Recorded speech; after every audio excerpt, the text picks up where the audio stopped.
Marhaba, and welcome to the Matrix Green Pill, where real people connect. Hello and welcome back to another episode of the Matrix Green Pill podcast. I'm your host, Hilmarie Hutchison, and today we'll delve into the world of holistic transformation and empowerment with Diggy Digvijay Singh. Diggy is a pioneer in holistic well-being with over 3 decades of expertise, specializing in yoga, corrective movement therapy, and much more. There is a lot to discuss, so let's dig right in. Diggy, welcome and thank you so much for joining me today. Thank you so much. It is my pleasure to be here.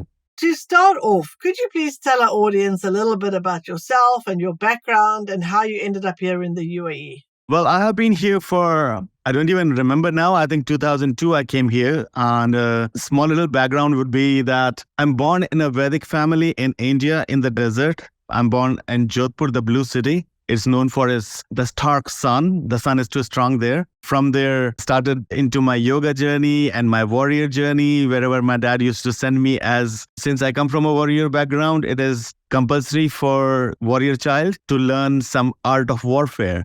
So I used to go over there, and there they started teaching me how to be fair and things like that. From there, when I was young, I thought yoga is nothing. Nothing was so important. So I ran away to basketball, started playing basketball. After that, went to the college. And that's when I understood how beautiful yoga is. I came here to Dubai to explore as much as I could. And I'm really happy to be here.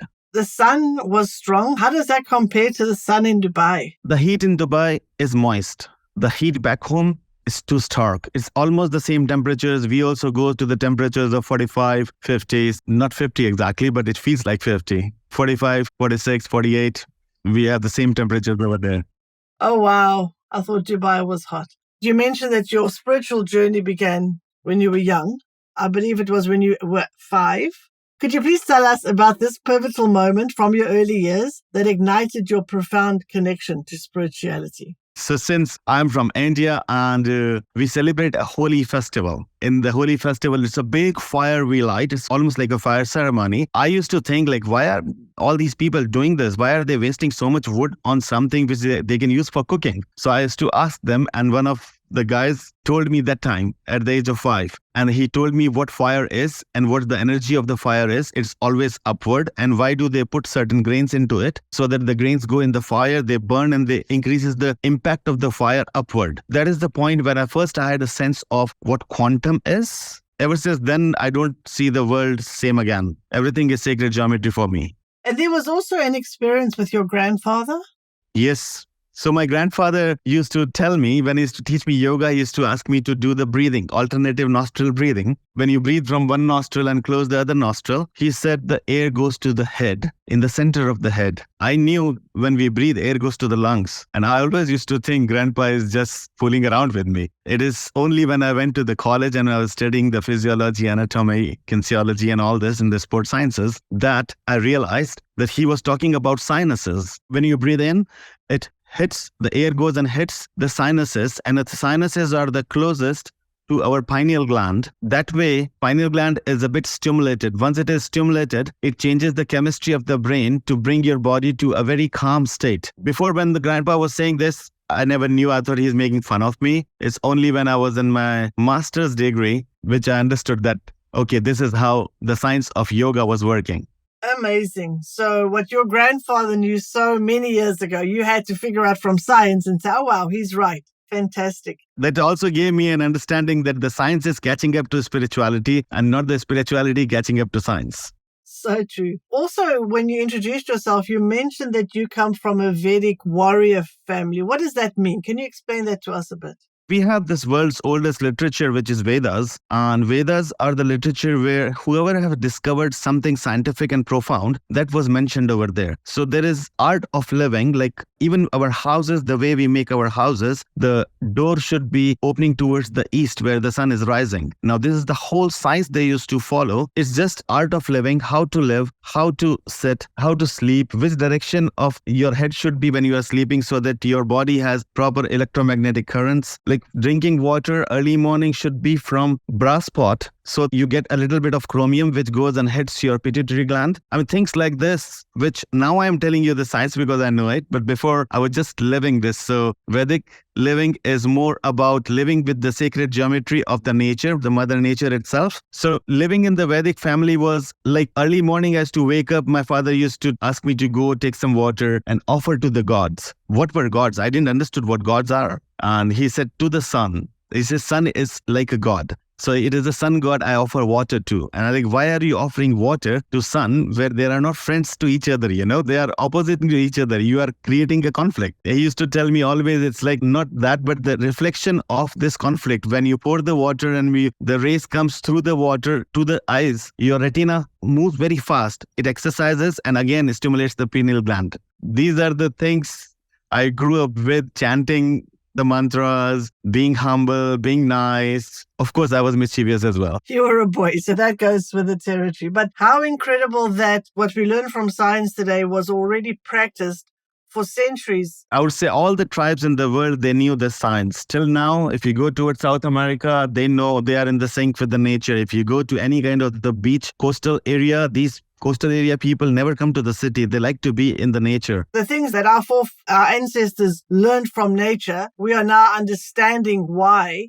through science. But they already knew this somehow so long ago. That's incredible. Yes. You also say that you learn from different forms, from humans, animals, insects, and nature itself.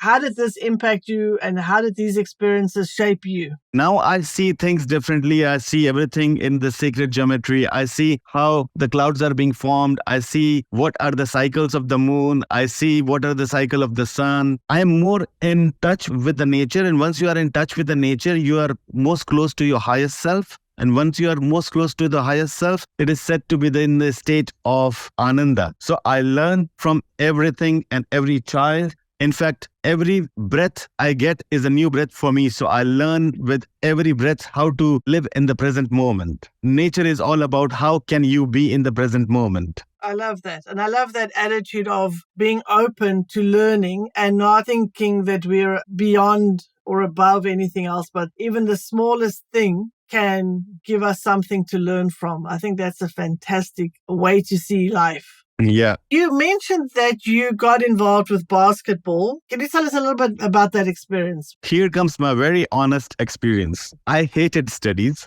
I didn't want to study. So that's why I ran towards the basketball. I want to be a sportsman so that I can run away from the studies. After I finished my grade 12, my father asked me, what do you want to do? I said, I want to play sports. And he sent me to sports college. And I went over there in the understanding of it's going to be very beautiful, but there was the sciences involved over there. And when I came to know there's anatomy, physiology, kinesiology, sociology, psychology, all the logies in the world, which I've never heard about, I saw that I have to study this. So I got very angry from there and I just came out from this. Hence, then I finished my whole career in the basketball as well. And then I started playing basketball over there, played for national level for a couple of years. And by this time, I finished my graduation. After I finished my graduation, just went back home and started farming.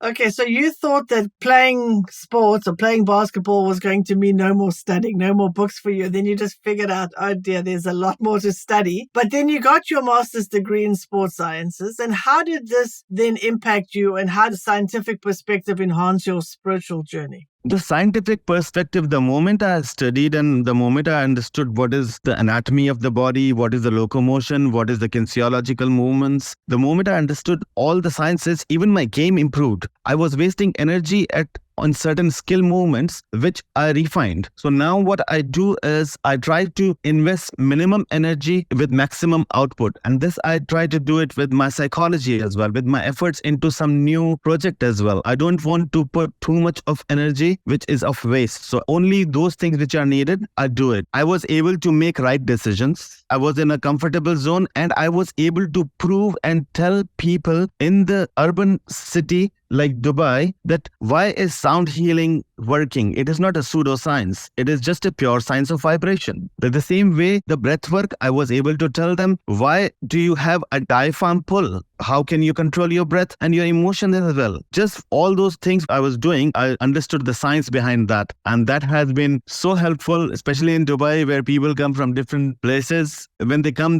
with questions and curiosity. And once they know, like, okay, the science was already there and the science is catching up with the spirituality, I would say I was able to represent spirituality in a very scientific manner. And that's what I'm doing now. I think that's fantastic. So you don't see it as opposites or opposing or in conflict, rather to see how the one supports and confirms the other ones. You actually be able to bring them together in a fantastic way. Yes, they do support each other. Yes. So then you relocated to Dubai in 2002. What brought about that change for you? So in India, I opened a school of my own. I wanted to do something for the kids where the normal education system, which was not 100% right, which I realized after my own experience. So I opened my own school where kids were being taught firsthand rather than teaching them the science. It was more of, again, the Vedic school. There was some politics and I had to close that. And then I went somewhere else and there was some politics. I was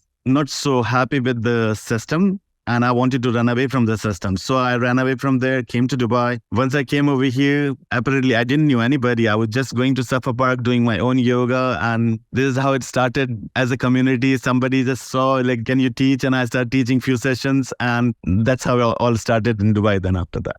And since you've been in Dubai, you've become one of the most senior yogis in the UAE. That's fantastic. How was the change or the relocation to Dubai? How has the move to Dubai and this change of environment impacted your practice and your teachings? In India, when I was there were people who were coming to me for yoga. They already knew what they want. They already knew why they are there. They already knew what spirituality is as well. So there was nothing new for them. They almost come prepared, and I didn't feel challenged at all to have sessions over there. I was being very successful, but I was craving for the challenge. When I came to Dubai and I saw that people over here are not that educated for yoga, but I am representing yoga here. That gave me a purpose that yes, I should represent yoga in Dubai with different people, different nationalities. And the moment I meet different nationalities, I learn from them, and it has been ever expanding. So it was a challenge which you took on and have grown from. And of course, the people that you have been interacting with have benefited from the teachings. Yes.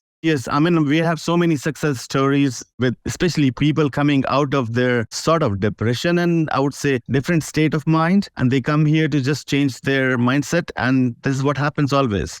Tattva Yoga Ashram has been involved in various high-profile events and venues in Dubai like Burj Al Arab and the Emirates Group. Can you tell us about an event that stands out as particularly transformative? Coming from India again over here and not being too much in touch with locals naturally, it just happened so that I was not in touch with locals a lot. And I used to fear a little bit that maybe they don't accept yoga, maybe they don't accept this spirituality. And one day then I was called to the Ministry of Infrastructure Development. There was one of my clients, Jamila, she invited me over there. Once I was over there, I saw these people. They were so open, actually, by being them so open-hearted and open-minded, that opened me about them. Ever since this thing has happened, I have been having more confidence in my yoga teachings and I can bring in more vibrational therapies and I just feel more free. I feel home here. That's amazing. So to see the impact that your teachings has on others has inspired you as well.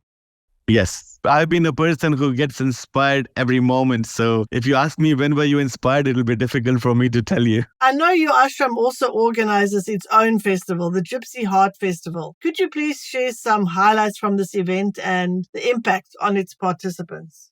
It was 2019, it was December, and we were just a group of spiritual people wanted to do something. So we just sent invites only. We just created a small flyer for 100 people maybe. And we prepared for 100 people with a little bit of music, with yoga, with meditation, with some dances, just like a picnic, just like a spiritual festival. I just did this for 100 people. And you will be surprised to know that it turned out that there were 2,800 people gathering in the desert all of a sudden. It was just lovely. It was like a new village being formed in one day. And I love this community efforts. And ever since then, we have been involved in smaller scale events, but more spiritual events. Sounds amazing. Now, I know that you also do sound healing. Can you tell us a little bit about sound healing and how that is different from what someone might think if they think about yoga?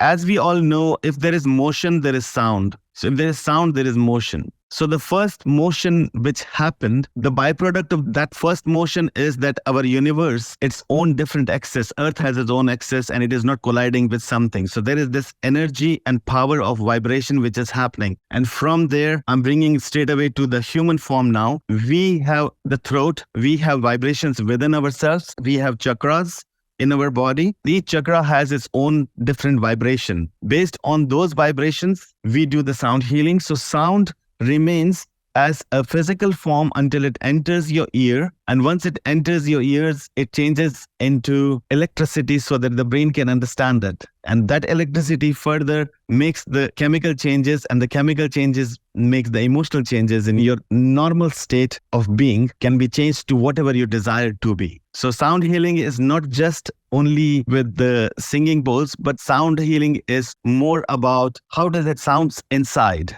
Introspection, it is self-dialogue. Our sound healings are not just that you play some sound. It's not music.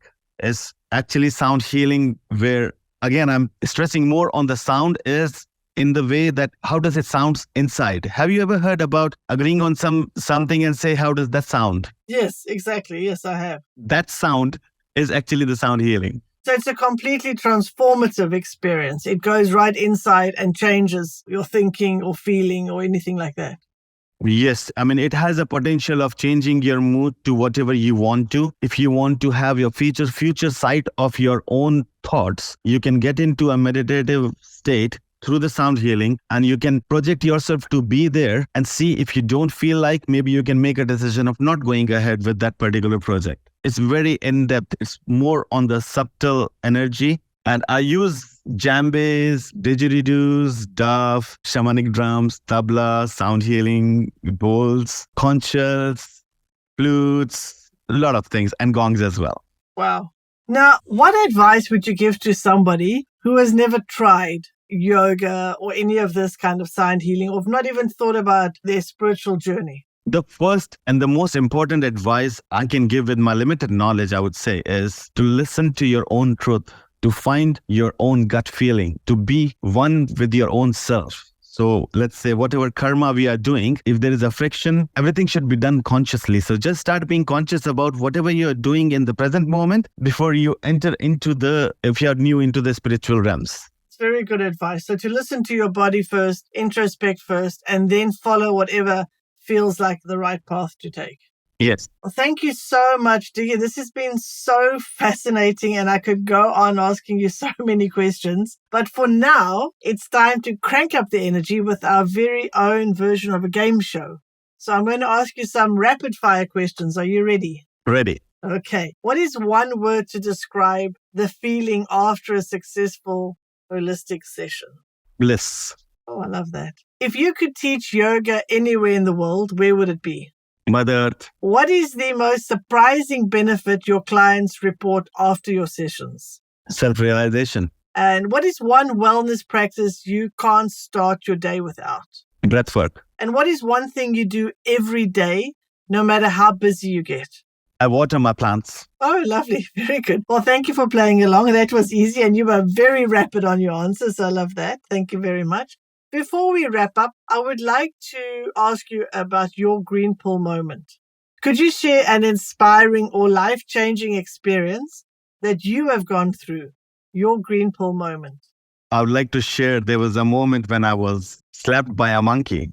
Oh, wow. Okay. Yeah, so I was a kid, I was a mischievous kid. And anyways, I love to climb trees, and I was like a Mowgli in the desert. Of course, there are not many trees, but I was climbing the tree, and I was on the top of the tree in the afternoons. That's what was my hangout place. That was my zone. Like, nobody had access to that place. I wanted my place. My mom came out and was like, don't go on the tree now because the monkeys will come. It was Monday. And I was like, okay, as if the monkeys have called you and said, we'll come on Monday. That mom went inside. The monkeys just came all of a sudden. I could hear there are around 100 or 200 monkeys. But by the speed that they were traveling through the tree to house, I couldn't figure out that how fast can I go down from that tree. So I stayed on the branch, and one female monkey came there and it had a small little baby stick to her, and the baby started walking towards me. That was where I understood what real fear is. And I thought the mother monkey is gonna bite me or something, but no, there was someone who touched my shoulders from behind. And the moment I turned back, I think it was the alpha male. I just heard a very long ring tone in my ear, and I think he slapped me there. I fell down, woke up, and understood that never, ever, ever, ever doubt the intuition of a mom. Wow, what a fantastic story. So your mom was right. And the mom of the baby protects her young as well. Yes, and moms are always right, by the way. I don't have a question, they are right or wrong. They're always right, that's it. I love that. I hope your mom gets to listen to this and she'll say, yes, it's finally he knows that. Yeah, and also because being from a warrior community, we believe that woman is more powerful than men. So woman's mind and men's body as a tool can be the sacred geometry.